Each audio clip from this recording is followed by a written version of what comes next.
Seja muito bem-vindo à Academia da Pele. Hoje a gente vai falar sobre glândulas sudoríparas. E olha a cara de alegria da pessoa que vai falar sobre esse assunto. Mas é porque eu sei que você vai gostar muito de tudo que eu vou te ensinar hoje. Mas antes, se inscreve no nosso canal, toca no sininho para ativar as notificações e já deixa seu like.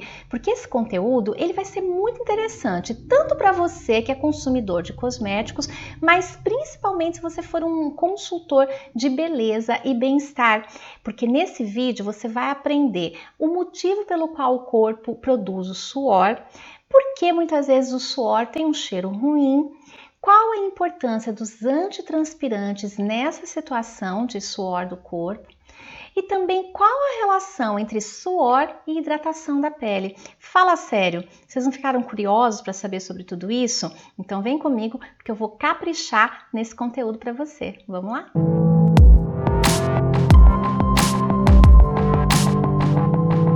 Hoje, então, nós vamos estudar a ação das glândulas sudoríparas, que também são consideradas anexos da pele.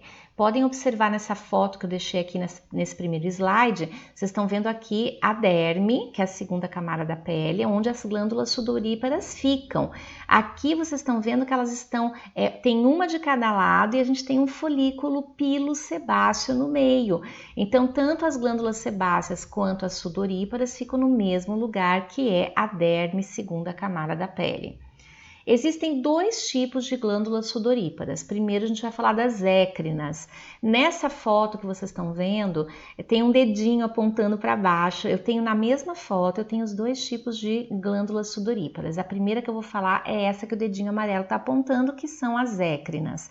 Elas são encontradas por todo o corpo, mas em maior concentração nas palmas das mãos, nas plantas dos pés e nas axilas. Lábios, leitos ungueais e tímpanos não têm glândulas sudoríparas. Aí você pode falar, o que é leito ungueal, pelo amor de Deus? Gente, é o nome técnico da região que fica abaixo das unhas. Então, se você arrancar uma unha, aquela carne que você vê ali, o nome científico dela é leito ungueal. Então, essas regiões não têm glândulas sudoríparas, tá? As glândulas écrinas, elas liberam o suor que elas produzem direto na epiderme, ou seja, na superfície ali da pele. Então, ela produziu o suor, já sai lá direitinho, é entregue direto na superfície da pele, tá? A principal função das glândulas écrinas é regular a temperatura do corpo. Aqui eu vou explicar rapidamente para vocês como isso funciona. Quando o meu corpo está submetido ou a uma atividade física intensa, ou ele está num ambiente muito quente, pode ser interno, pode ser externo, o que vai acontecer com a temperatura do corpo? Ela vai aumentar por causa daquele calor ou por causa do excesso de atividade que aumenta todo o metabolismo e aumenta também a temperatura do corpo. Para que isso não seja um problema para o corpo, existe um mecanismo natural de defesa que é o suor. Então, quando o corpo percebe esse aumento excessivo de temperatura, ele vai fazer com que o corpo sue, né? Ele começa a fazer as glândulas sudoríparas entrarem em atividade. Quando o suor que é produzido e liberado ali na epiderme, quando ele entra em evaporação, ele resfria a pele. Então, isso faz com que a temperatura interna abaixe. Então, é para isso que as glândulas sudoríparas écrinas, principalmente, existem, basicamente para poderem gerar esse suor que na sua evaporação equilibra a temperatura interna do corpo, evitando um choque ali, gente, quando o corpo está submetido a uma temperatura muito alta ou produzindo muito calor por conta de exercícios mais intensos, tudo bem? Quando nós temos uma atividade fora do normal, muita atividade das glândulas écrinas, é muito comum surgir uma doença chamada hiperidrose. Não sei se vocês sabem disso, mas é importante saber, entender, porque às vezes um cliente que tem uma hiperidrose nas axilas, por exemplo, e nós estamos aqui basicamente falando para pessoas que lidam com cosméticos ou consumidores ou consultores, às vezes ele vai achar que o desodorante que você vende vai resolver o problema dele. Se o caso dele for de hiperidrose, ou seja, hiperatividade das glândulas sudoríparas écrinas, o desodorante não vai resolver, não. Aí ele precisa conversar com um dermatologista. Para vocês terem uma ideia, casos de hiperidrose, eles são tratados muitas vezes com botox, tá, gente? Que o botox paralisa ali a atividade da glândula sudorípara para diminuir o acúmulo e a produção de suor. Então, isso é uma dica que você, como consultor, pode dar quando a pessoa fala, né, relata que a produção de suor dela é excessiva. Desconfie de uma hiperidrose, encaminhe essa pessoa para um dermatologista, mas mostra que você é um consultor bem informado, já fala para ele, pode ser que ele faça um tratamento nas tuas glândulas sudoríparas aplicando botox para que elas retraiam a produção. Isso é muito bacana, é uma luz no fim do túnel para uma pessoa que talvez nem imaginasse que haveria essa hipótese, porque quem lida com a hiperidrose sofre muito, gente. São pessoas que têm um volume de produção de suor absurdo. Eu já vi gente que a palma da mão da pessoa pingava de suor. Então é muito complicado isso, tá? E se a gente puder dar uma orientação mais para ajudar essas pessoas, eu acho muito produtivo, né? E também reforça aí a nossa autoridade como consultores. O segundo tipo de glândula sudorípara que a gente tem são as apócrinas. Vocês estão vendo que eu estou usando a mesma foto, porém o dedinho amarelo está apontando para o outro lado, que é o outro tipo de glândula. Basicamente, a diferença da apócrina para a écrina é que essa da foto, que é a apócrina, ela libera a produção dela, que é o suor, dentro do folículo piloso. Então, vocês podem observar aqui que o suor chega na superfície também, ele vai chegar do mesmo jeito, mas ele chega no folículo piloso, ele desemboca ali no folículo, porque o suor é depositado dentro desse folículo, diferente da outra que é depositado direto na superfície, tá? As glândulas apócrinas, elas também são encontradas nas axilas, então vocês veem que as axilas são sorteadas, elas têm os dois tipos de glândulas sudoríparas, né, gente? Mas as apócrinas também estão presentes nas areolas mamárias, né, ali ao redor da mama, e também nas regiões baixas, ali principalmente na região perianal. Elas entram em atividade na época da puberdade, que é quando os hormônios sexuais começam a ser produzidos. As glândulas écrinas, elas estão em atividade desde o nosso nascimento, ok? Vocês podem ver que bebê soa também, mas quando o bebê está suando, são aquelas glândulas que estão em atividade. As apócrinas só vão acontecer a partir da puberdade. Uma coisa importante que eu quero ensinar para vocês aqui, que eu acho que vocês não sabem. Vocês já viram quando uma pessoa usa, por exemplo, uma roupa clara e naquele dia ela suou muito na região das axilas e no final do dia ela observa uma mancha amarelada na região? Então essa mancha amarela é o suor produzido pelas glândulas apócrinas, porque o suor que esse tipo de glândula produz, ele é mais espesso e mais amarelado porque ele é rico em proteínas e ácidos graxos, então eles mancham a roupa no tom amarelo. E também ele é o tipo de suor que tem um odor mais forte. Por quê? Nós vamos explicar isso agora no próximo quadro. O suor não tem cheiro, tá, gente? O suor na sua produção natural, ele não tem cheiro nenhum. O suor produzido pelas glândulas apócrinas, ele é rico em proteínas e gorduras, e isso serve de alimento para a bactéria. Então, o que dá o mau cheiro não é o suor em si, mas é a ação das bactérias sobre ele, principalmente sobre o suor produzido pelas glândulas apócrinas, que é rico em proteínas e gorduras, que é alimento de bactéria. Então, a imagem que tem que ficar na cabeça de vocês é a seguinte: são as bactérias se alimentando dessas proteínas e dessas gorduras e depois elas vão excretar. Então, elas alimentam e eliminam. Essa excreção delas é que tem o mau cheiro que a gente sente no suor. Então, enquanto você não entra na puberdade, você não tem cheiro ruim no seu suor. Tem gente que fala isso, mas até a minha adolescência não tinha, agora por que eu tenho esse cheiro?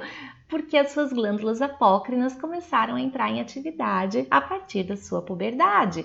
E aí agora você já entende por que esse suor específico tem um cheiro forte. Porque ele gera produtos que alimentam bactérias e é por isso então que ele, fede, vamos dizer assim. Uma coisa importante também, vocês vão lidar com clientes que sofrem com estresse. E a produção do suor na região, principalmente das axilas, das pessoas que têm o estresse, que lidam com isso, ele acontece pela ação das glândulas apócrinas. Então é aquele suor que vai chamar as bactérias para a região. Então pessoas estressadas tendem a ter um odor mais forte no seu suor por causa disso que eu expliquei. Mau odor nos pés também tem tudo a ver com aonde que esse pezinho fica. Então, quem tem mau odor nos pés normalmente tem porque usa sapato fechado o tempo todo, muitas vezes até tênis e com meias. Então, isso também é uma predisposição, tá, gente? É predisposição genética. Tem pessoas que usam tênis o dia inteiro e chega à noite não tem nada assim muito forte. E tem gente que tem um odor muito forte, uma predisposição dali da flora bacteriana que essa pessoa tem. Algumas têm mais bactérias, outras têm menos. A questão é que no caso dos pés, por ficar num ambiente fechado, escuro e úmido, favorece a proliferação desses micro-organismos. Então, por isso também que os pés, juntamente com as axilas, são as regiões onde mais a questão do mau odor pega, né? Como que os desodorantes agem? Isso aqui eu acho importante, eu estou falando aqui ou para pessoas que consomem cosméticos ou para pessoas que vivem de vendas diretas desse tipo de produto. Então é importante você entender como que o produto que você vai vender para o seu cliente vai agir. Então você já entendeu que caso de hiperidrose você não vai ser a solução do problema. Talvez você nem soubesse disso, agora você já sabe, já consegue orientar ou pelo menos dar uma luz no fim do túnel para o seu cliente que talvez tenha esse problema.